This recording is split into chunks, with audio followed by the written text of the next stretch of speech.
day of the College Chicken Challenge, and we have some of our leftover lemon pepper chicken that we made a couple of days ago. Today's going to be fast and easy. You might have lots of classes, places to go, things to do, people to see.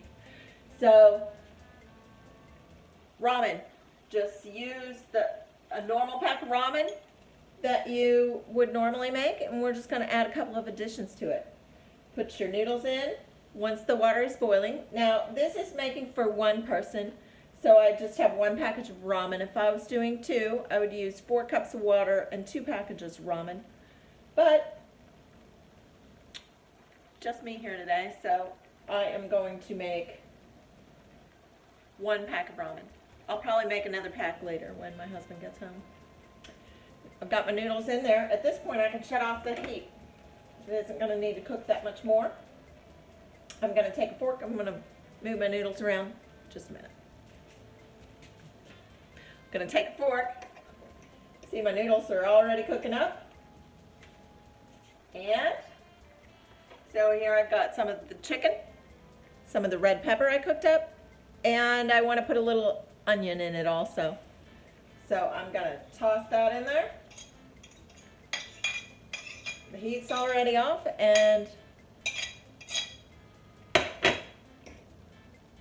I just want to stir my noodles a little bit. Don't forget the packet of chicken flavor. Makes a difference.